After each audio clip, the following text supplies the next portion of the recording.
Are the pet stores listening? For years, people have been trying to shut down tiny tails, critter trails, and small cages in general, and try and educate pet stores and pet store employees, since they are a huge part of the problem. Pet stores are just getting money out of little kids selling tiny tails and critter trails.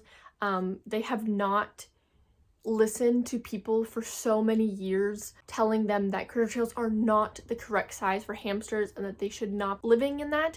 But it's become such a huge marketing money grab that they haven't listened for years and years and years. Well, I was at PetSmart yesterday and I saw this. It is a picture of a 37-gallon tank, which we will get to.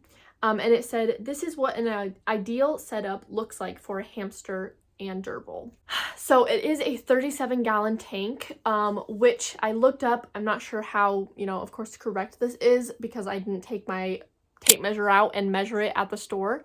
But from what I looked up, it was a 30 by 12, which equals 360 square inches of floor space, which unfortunately is not the correct size for a hamster.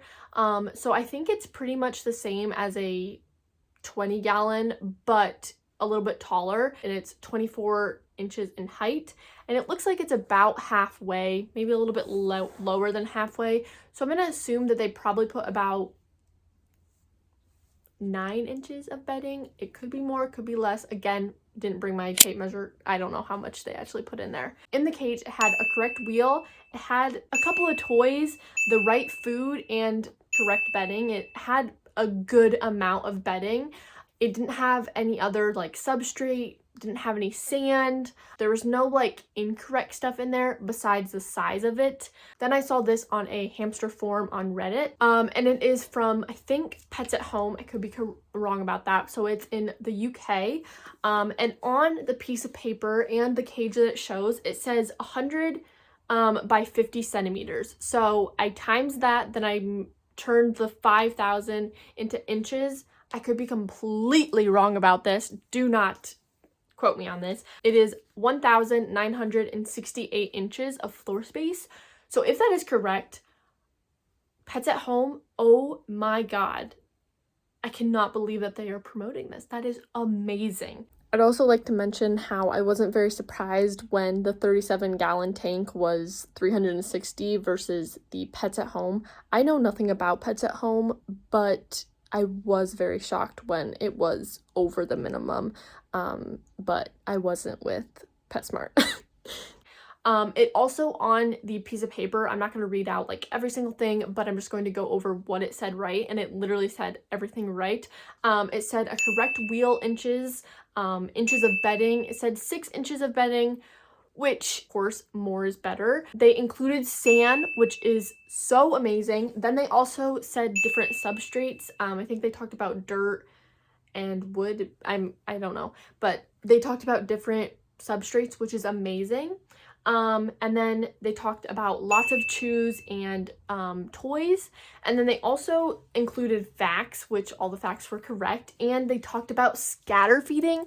I mean, I'm just so impressed by Pets at Home. I mean, they included everything that was correct.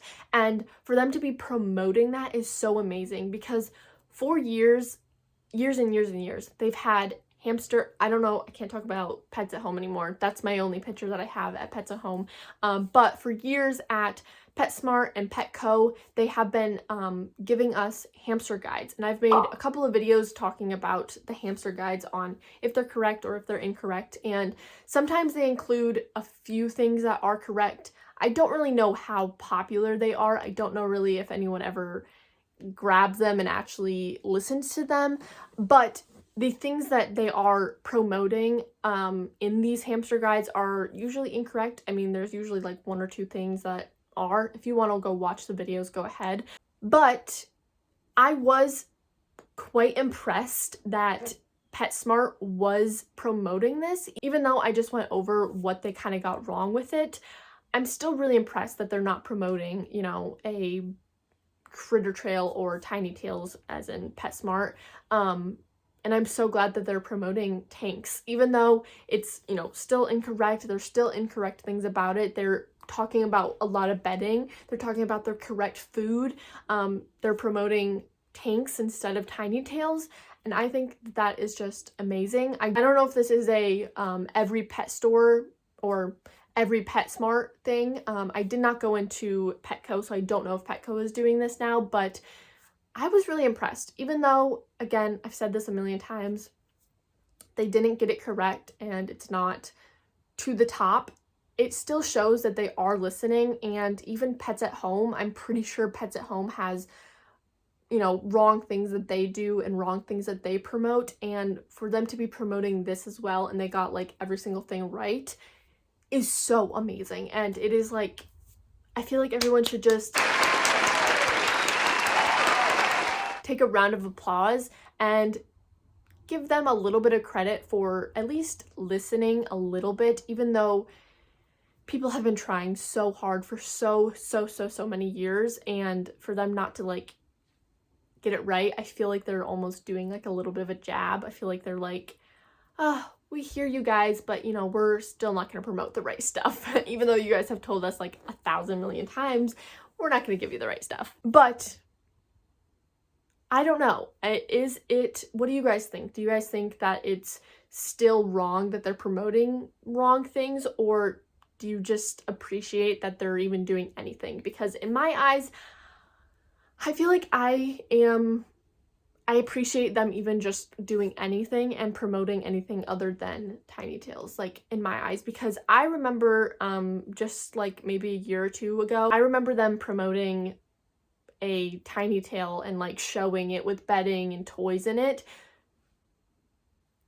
So I think it's a little bit of a step up. So I don't know.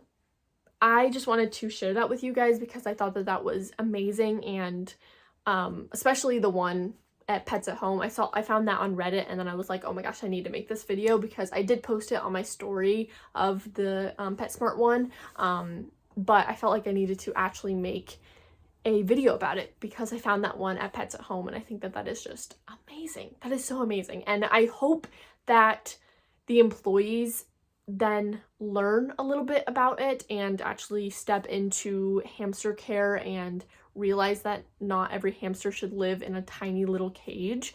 No hamsters should live in a tiny little cage. I just wanted to share that with you guys because I thought that that was kind of cool.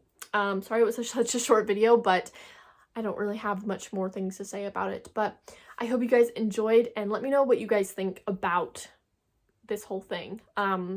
Are they listening? I don't know. All right, I hope you guys enjoyed, and I'll see you guys all in my next video. Bye, guys.